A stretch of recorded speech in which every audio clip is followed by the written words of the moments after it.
Kuwait में एक बहुमंजिला इमारत में लगी आग ने कई भारतीय परिवारों के चिराग बुझा दिए हैं। इस त्रासदी में 49 लोग मारे गए हैं, जिनमें 42 भारतीय हैं। ये सभी मजदूर एक ही कंपनी के लिए काम करते थे। मरने वालों में केरल के लोगों की तादाद सबसे ज्यादा है। केरल से 24 लोगों के मारे जाने की पुष्ट खबर है।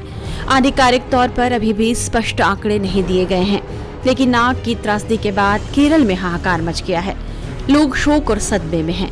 इस बीच भारत के विदेश राज्य मंत्री कीर्तिवर्धन सिंह कुवैत पहुंच चुके हैं और मृतकों के शवों को घर लाने और घायलों के इलाज के लिए वहां भारतीय दूतावास और कुवैत के अधिकारियों के साथ मोर्चा संभाला हुआ है।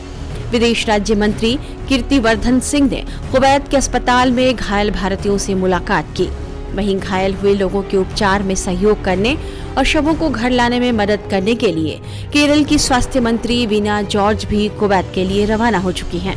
Non resident Keralites affairs department की सचिव के वासुकी ने बताया कि इस घटना में अब तक 24 मलयाली लोगों के मारे जाने की अपुष्ट खबर है। Very unfortunate incident that has happened yesterday. Here from Kerala, we have unconfirmed reports unofficial reports that there are 24 Malayalis who have been deceased in this unfortunate accident, of which 15 have been confirmed. And the primary focus of the state government of Kerala currently is that to bring the bodies, the mortal remains of the deceased back to their home. And we are working with Government of India and the Ministry of External Affairs as well as the Indian Embassy in Kuwait and trying to coordinate this repatriation of the mortal remains back to India. So the number of people who have been in critical stage was 9 to begin with, of which 3 have already been dead. So 6 are in ICU right now. DNA tests have been the DNA test, the procedures for the DNA test will begin as soon as possible. The Indian Embassy in Kuwait is on the job. Kerala के मृतकों में पठानमथिट्टा, कोल्लम, कोट्टायम, मलपुरम, कन्नूर और कासरगोड जिले के लोग शामिल हैं। Kuwait अग्निकांड में केरल के कोट्टायम के पंपाडी के रहने वाले 29 वर्षीय स्टेफिन अब्राहम सबू की भी मौत हो गई है। सबू कुवैत में इंजीनियर के तौर पर काम कर रहे थे।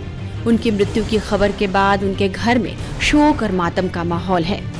वहीं दुर्घटना में मारे गए थॉमस सियोमन के घर में भी शोक पसरा हुआ है और परिजनों का रो रो कर बुरा हाल है। शोक संतप्त परिवार वालों को ढांढस बढ़ाने के लिए पीड़ितों के घर पड़ोसियों, रिश्तेदारों और नेताओं के पहुंचने का सिलसिला भी जारी है। कुवैत रवाना होने से पहले विदेश राज्य मंत्री कीर्तिवर्धन सिंह ने यह बताया था कि मृतकों के शव इतने जल गए हैं कि उनकी पहचान मुश्किल है, इसलिए डीएनए टेस्ट कराना होगा। Situation is that the victims are mostly burn victims, and some of the bodies have been charred beyond recognition.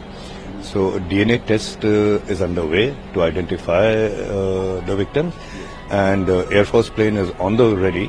And as soon as the bodies are identified, their kin will be informed, and our Air Force plane will bring the bodies back.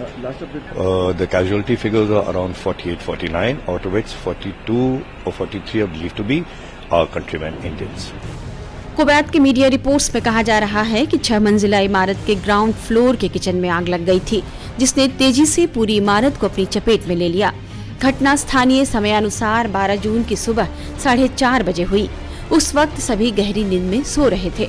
Reports के मुताबिक आग लगने की वजह से मची भगदड़ के बीच लोगों ने घबराकर बिल्डिंग की खिड़कियों से छलांग लगा ली। कई लोग इमारत के अंदर ही फंसे रह गए और धुएं में दम घुटने से उनकी मौत हो गई। इस बीच कुवैत सरकार ने भारत सरकार को यह आश्वासन दिया है कि हादसे के दोषियों के खिलाफ सख्त कार्रवाई की जाएगी और भारत सरकार के साथ हर तरह का सहयोग किया जाएगा। टाइम्स नाउ नव भारत डिजिटल की रिपोर्ट।